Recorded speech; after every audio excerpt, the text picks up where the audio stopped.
Rusia ngamuk. 500 lebih tentara Ukraina jadi mayat dalam sehari. Angkatan Bersenjata Federasi Rusia (VSRF) kembali mengklaim berhasil menghantam sejumlah pasukan Ukraina di Oblast Provinsi Kharkiv, Kherson, dan Luhansk. Pertempuran masih terjadi hingga saat ini dan berlangsung sejak Minggu 30 Oktober 2022.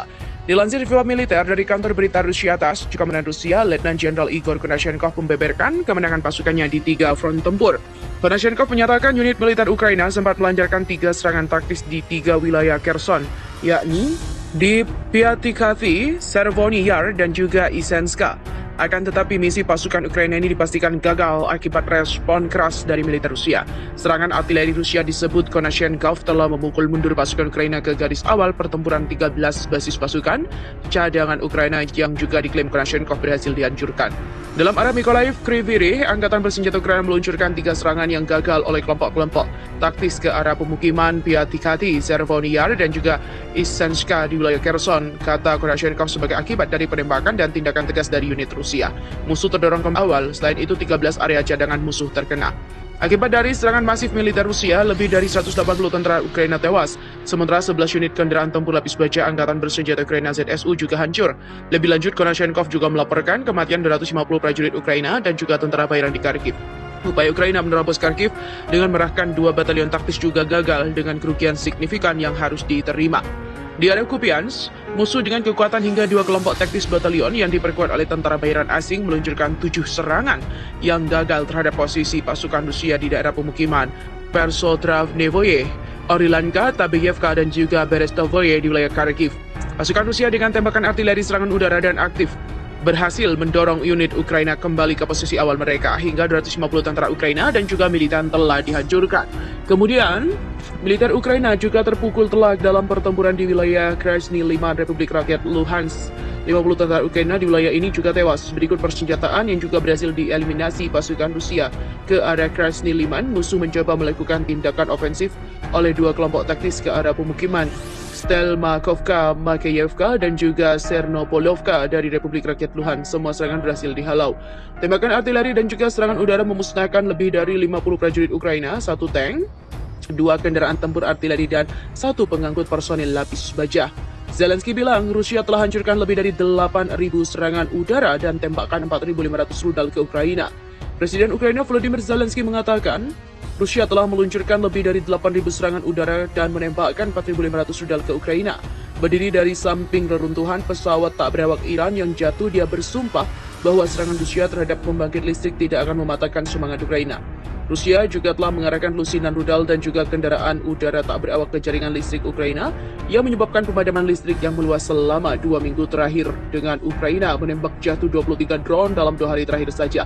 Menembak tidak akan menghancurkan kita, mendengar lagu musuh di tanah kita lebih menakutkan daripada roket musuh di langit kita. Kami tidak takut gelap, kata Zelensky. Lebih lanjut, berikut update terbaru perang antara Rusia dan Ukraina pada Jumat kemarin. Amerika Serikat dan juga sekutunya mengutuk Rusia karena membuang-buang waktu Dewan Keamanan PBB dan menyebarkan konspirasi dengan kembali mengangkat tuduhannya bahwa AS memiliki program biologi militer Ukraina.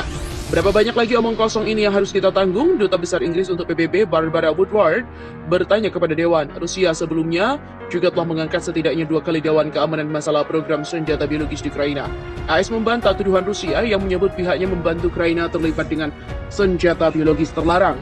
AS mengklaim Rusia sedang berusaha untuk mengalihkan perhatian dan juga kekejaman yang dilakukan Ukraina. Menyebut tuduhan itu pemalsuan murni yang diajukan tanpa sedikit pun bukti. Rusia juga telah memperkuat pasukannya dengan cadangan yang dimobilisasi di sebelah barat Sungai Dnipro, kata Kementerian Pertahanan Inggris. Selama 6 minggu terakhir, pasukan daratnya juga telah beralih ke postur defensif di garis depan. Kemungkinan karena sangat tidak berawak dan kurang terlatih. Uni Eropa juga menunjuk Jenderal Polandia Piotr Tek untuk memimpin operasi pelatihan baru dengan pasukan Ukraina. Tirtek 51 dipilih oleh blok tersebut sebagai bagian dari janjinya untuk meningkatkan dukungan militer untuk Ukraina. Wakil Kepala Staf Presiden Vladimir Putin mengunjungi kota Kherson di Ukraina yang dikuasai oleh Rusia, di mana Sergei Kiryenko berhenti di pelabuhan feri tempat ratusan orang mengungsi menyusul peringatan dari pihak berwenang. Ancaman seorang pejabat Rusia untuk menyerang satelit barat yang membantu Ukraina juga telah menimbulkan kekhawatiran di kalangan pengacara ruang angkasa dan eksekutif industri tentang keamanan objek di orbit. Tidak ada negara yang melakukan serangan rudal terhadap satelit musuh. Inspektur Nuklir PBB diharapkan juga dapat mencapai kesimpulan tentang bom kotor. Penyelidik sedang dikirim ke dua lokasi di Ukraina di mana Rusia menuduh kegiatan itu terjadi dan diperkirakan akan mencapai kesimpulan dalam beberapa hari dengan sangat cepat. Rusia mengklaim hanya 3% dari makanan yang diekspor di wilayah di bawah kesepakatan ekspor Laut Hitam yang ditengahi PBB telah dikirim ke negara-negara termiskin. Beberapa ton biji-bijian juga telah meninggalkan pelabuhan Ukraina yang diblokade sejak kontrak ditandatangani. Namun, Rusia mengatakan Ukraina telah gagal memberikan bantuan makanan kemanusiaan. AS skeptis terhadap klaim Putin yang tidak berniat menggunakan senjata nuklir. Putin juga telah mengecilkan kebuntuan nuklir bersikeras Rusia tidak mengancam untuk menggunakan senjata nuklir dan hanya menanggapi pemerasan nuklir dari para pemimpin Barat.